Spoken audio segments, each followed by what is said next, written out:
We have Akshay Dongre joining us. Well, Akshay, with the implementation deadline of August 1st, that's today, could you walk us through which countries and industries are going to be most affected?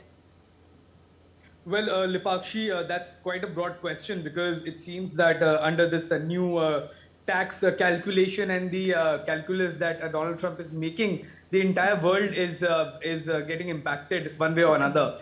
And the industries that are going to see all of the changes and all of the impact are purely now based on the selfish requirements of the USA. So the things that they actually need, there is less tariffs on that. For example, the electronic goods.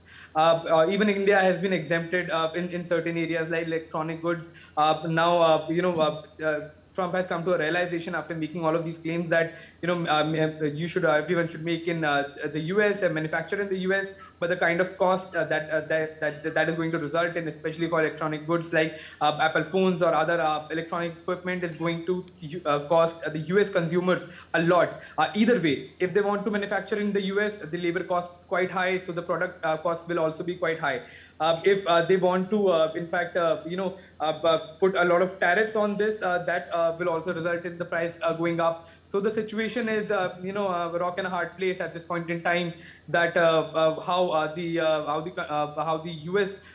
Consumers will pay an equal amount of money for the electronic goods. So in those areas, countries have been exempted, but in the areas where the US thinks that their manufacturing potential is still there, and if the tariff is too high, then probably the consumers will slightly pay high, but move towards US goods. Those have been impacted majorly. For example, pharmaceutical industry is quite a big industry that exports to the US. That has given sort of a disadvantage to the American pharma sector as well in many areas, especially the cheaper and the more common medicines that are mass manufactured in other countries and then sold cheap. So when it comes to the goods that are impacted, there are a range of goods. For certain countries, it's automobile parts. For certain countries, it's aircraft parts. For certain countries, it's pharmaceutical. So the entire world in toto, it seems, is getting impacted. And these seem clearly on the whims and it seems fancies of the top leadership now of the United States of America. Back to you, Lipakshu. All right, Akshay. Also, considering there's a one-week window now before these tariffs officially take effect, are there any indications of behind-the-scenes diplomatic efforts or formal objections being raised by the countries that will be most affected?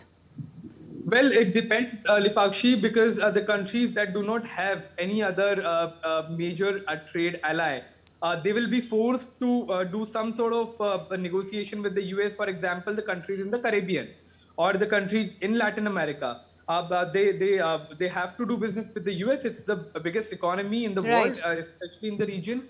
So for them, there will be some sort of attempts. But when it comes to bigger economies, it seems that everyone has reached their threshold. And now countries like China, India, other countries, other major economies like Brazil, they will be charting their own course, it seems, because you cannot at all times, put your national interest at stake.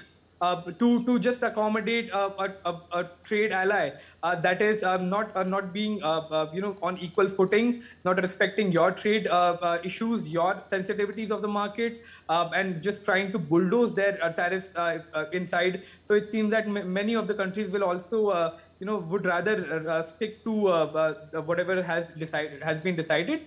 But yes, obviously, for every country, if there is a possibility, then why not? So certain things will move on, but not a lot of major changes expected in these 7 days, at least for the major economies.